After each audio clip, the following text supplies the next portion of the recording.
Hi everyone, ನಾನು ಪೂರ್ಣಿಮಾ. ನಮ್ಮ ಅಡುಗೆ ನಿಮ್ಮ ರುಚಿಗೆ ಸ್ವಾಗತ. ಇವತ್ತು ನಾನು ನಿಮಗೆ ಕೇವಲ 5 ನಿಮಿಷದಲ್ಲಿ ಮಾಡಬಹುದಾದಂತಹ ಆರೋಗ್ಯಕರವಾದ ರುಚಿಕರವಾದ ಒಂದು ಸಾರಿನ ರೆಸಿಪಿಯನ್ನು ತೋರಿಸ್ತಾ ಇದ್ದೀನಿ. ಬನ್ನಿ ಈಗ ಇದನ್ನು ಮಾಡೋ ವಿಧಾನ ಹೇಗೆ ಅಂತ ನೋಡೋಣ. ನೀವಿನ್ನು ನಮ್ಮ ಚಾನಲ್ಗೆ ಸಬ್ಸ್ಕ್ರೈಬ್ ಆಗಲಿಲ್ಲ ಅಂದರೆ ದಯವಿಟ್ಟು ಸಬ್ಸ್ಕ್ರೈಬ್ ಮಾಡ್ಕೊಳ್ಳಿ.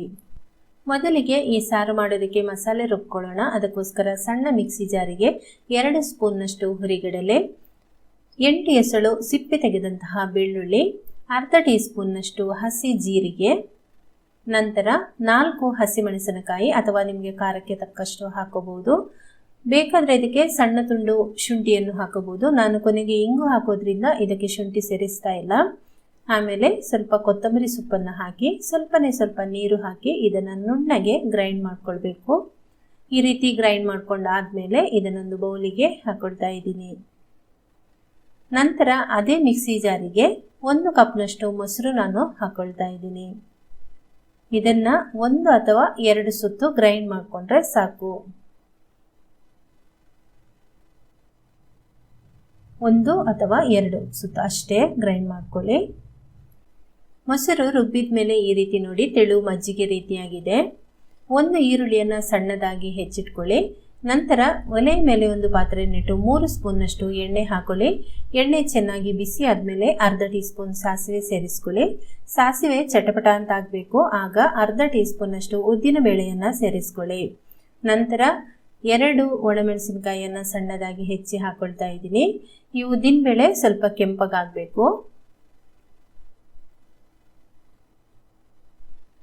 ಆಮೇಲೆ ಇದಕ್ಕೆ ಈರುಳ್ಳಿಯನ್ನು ಸೇರಿಸ್ತಾ ಇದ್ದೀನಿ. ಒಂದು ಸಣ್ಣಗೆ ಹೆಚ್ಚಿದಂತಹ ಈರುಳ್ಳಿಯನ್ನು ಸ್ವಲ್ಪ ಹೊತ್ತು ಫ್ರೈ ಮಾಡ್ಕೊಳ್ಳೋಣ. ಈರುಳ್ಳಿ 1 ನಿಮಿಷ ಫ್ರೈ ಆದಮೇಲೆ 1/4 ಟೀ ಸ್ಪೂನಷ್ಟು ಇಂಗಿನ ಪುಡಿ ಹಾಕೊಳ್ತಾ ಇದ್ದೀನಿ. ಆಮೇಲೆ 1 ಗರಿಯಷ್ಟು ಕರಿಬೇವು, 1/4 ಟೀ ಸ್ಪೂನ್ನಷ್ಟು ಅರಿಶಿಣದ ಪುಡಿಯನ್ನು ಸೇರಿಸ್ಕೊಂಡು ಒಂದು ಸ್ವಲ್ಪ ಹೊತ್ತು ಇದನ್ನು ಕೈಯಾಡಿಸ್ಕೊಳ್ಳಿ. ಈ ರೀತಿ ಸ್ವಲ್ಪ ಹುರಿದ್ರೆ ಸಾಕು. ಇಷ್ಟು ಹುರಿದ್ರೆ ಸಾಕು. ಈಗ ರುಬ್ಬಿದಂತಹ ಮಸಾಲೆಯನ್ನು ಸೇರಿಸ್ಕೊಳ್ಳೋಣ.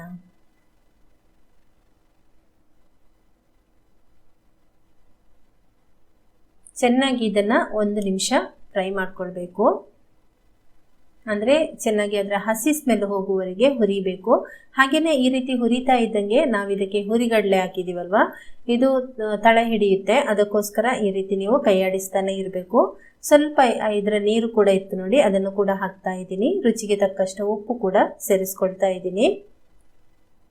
ಈ ರೀತಿ ಕೈಯಾಡಿಸ್ತಾನೆ ಇರಬೇಕು, ತಡ ಹಿಡಿಯುತ್ತೆ. ಇಲ್ಲಾಂದ್ರೆ ನೀರು ಬೇಕಾದ್ರೆ ಈ ರೀತಿ ಸ್ವಲ್ಪ ನೀರು ಸೇರಿಸ್ಕೊಂಡು ಅದನ್ನ ಕೈಯಾಡಿಸ್ತಾ ಇರಿ. 1 ನಿಮಿಷ ಇದನ್ನ ಈ ರೀತಿ ಫ್ರೈ ಮಾಡ್ಕೊಳ್ಳಿ. ನಂತರ ಇನ್ನೊಂದು ಸ್ವಲ್ಪ ನೀರು ಸೇರಿಸ್ಕೊಳ್ತಾ ಇದ್ದೀನಿ. ಚೆನ್ನಾಗಿ ಈ ರೀತಿ ಮಾಡ್ತಾ ಇದ್ದಂಗೆ ಅದರ ಒಂದು ಜೀರಿಗೆ ಮತ್ತು ಕೊತ್ತಂಬರಿ ಸೊಪ್ಪು ಅದರ ಹಸಿ ಸ್ಮೆಲ್ ಎಲ್ಲ ಹೋಗುತ್ತೆ. ಹುರಿಗಡಲೆ ಹಾಕಿರೋದ್ರಿಂದ ಈ ರೀತಿ ಮಾಡ್ತಾ ಇದ್ದಂಗೆನೆ ಸ್ವಲ್ಪ ದಪ್ಪ ಆಗ್ತಾ ಬರುತ್ತೆ ನೋಡಿ. ಆಗ ನಾವು ಸ್ವಲ್ಪ ನೀರು ಸೇರಿಸ್ಕೊಳ್ಬಹುದು. ಹಾಗೇನೆ ಇದು ಚೆನ್ನಾಗಿ ಒಂದು ಕುದಿ ಬರುವವರೆಗೆ, ಅದರ ಹಸಿ ಸ್ಮೆಲ್ ಹೋಗುವವರೆಗೆ ಈ ರೀತಿ ಕೈಯಾಡಿಸ್ತಾ ಇರಿ. 1 ರಿಂದ 2 ನಿಮಿಷ ತಗೊಳುತ್ತೆ ಅಷ್ಟೇ. ಈಗ ನೋಡಿ ಇದು ಕುದಿ ಬರ್ತಾ ಇದೆ. ಈಗ ಇದನ್ನ ಮುಚ್ಚಳ ಮುಚ್ಚಿ 1 ನಿಮಿಷ ಹಾಗೇನೆ ಇಡ್ತಾ ಇದ್ದೀನಿ. ಹಾಗೇನೆ ನೀವು ತಿರುಗಿಸ್ತಾನೂ ಇರ್ಬೋದು. ಮುಚ್ಚಳ ಮುಚ್ಚಿಟ್ರೆ ನಮ್ಗೆ ಈಸಿ ಆಗುತ್ತೆ. ಈಗ ನೋಡಿ ಮುಚ್ಚಳ ತೆಗೆದು ನಿಮ್ಗೆ ತೋರಿಸ್ತಾ ಇದ್ದೀನಿ. 1 ನಿಮಿಷ ಆದ್ಮೇಲೆ ಚೆನ್ನಾಗಿ ಇದು ಕುದಿ ಬಂದು ಈ ರೀತಿ ರೆಡಿ ಆಗಿದೆ. ಇಷ್ಟಾದ್ರೆ ಸಾಕು. ಈಗ ಇದಕ್ಕೆ 1 ಗ್ಲಾಸ್ನಷ್ಟು ನೀರು ಹಾಕೊಳ್ತಾ ಇದ್ದೀನಿ. ಗ್ಯಾಸನ್ನು ನಾನು ಆಫ್ ಮಾಡಿದ್ದೀನಿ. ಈಗ ರುಬ್ಬಿದಂತಹ ಈ ಮಜ್ಜಿಗೆಯನ್ನು ಹಾಕ್ತಾ ಇದ್ದೀನಿ ನೋಡಿ. ಗ್ಯಾಸ್ ಆಫ್ ಮಾಡ್ಕೊಳ್ಬೇಕು, ಬಿಸಿ ಇರಬಾರ್ದು ಇದು ಜಾಸ್ತಿ. ಆಮೇಲೆ ಚೆನ್ನಾಗಿ ಇದನ್ನ ಮಿಕ್ಸ್ ಮಾಡ್ಕೊಳ್ಳಿ.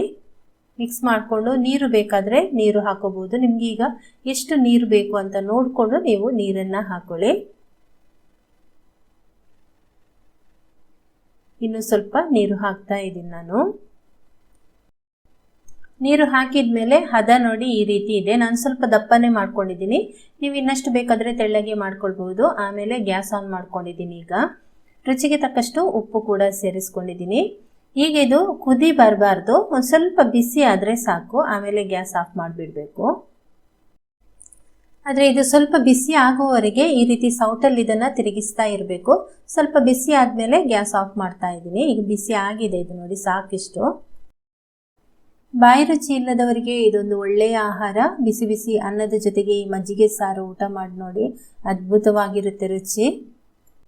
ಮನೆಯಲ್ಲಿ ತರಕಾರಿ ಇಲ್ಲದೆ ಇದ್ದಾಗ, ತುಂಬ ಅಡುಗೆ ಬೇಗ ಆಗಬೇಕು ಅಂತ ಅಂದ್ಕೊಂಡಾಗ, ಅಥವಾ ನಿಮಗೆ ಆರೋಗ್ಯ ಸರಿ ಇಲ್ಲದೆ ಇದ್ದಾಗ, ಅಂದರೆ ಜೀರ್ಣಶಕ್ತಿ ಎಲ್ಲ ಸರಿ ಇಲ್ಲದೆ ಇದ್ದಾಗ ಈ ಸಾರನ್ನು ಮಾಡಿ ನೋಡಿ. ತುಂಬ ಆರೋಗ್ಯಕ್ಕೂ ಒಳ್ಳೆಯದು, ರುಚಿಕರವಾಗಿರುತ್ತೆ ಕೂಡ. ಈ ವಿಡಿಯೋ ಇಷ್ಟ ಆದರೆ ಒಂದು ಲೈಕ್ ಮಾಡಿ, ಶೇರ್ ಮಾಡಿ, ಕಮೆಂಟ್ ಮಾಡಿ, ಹಾಗೆಯೇ ನಮ್ಮ ಚಾನಲ್ಗೆ ಸಬ್ಸ್ಕ್ರೈಬ್ ಆಗಿ. ಧನ್ಯವಾದಗಳು.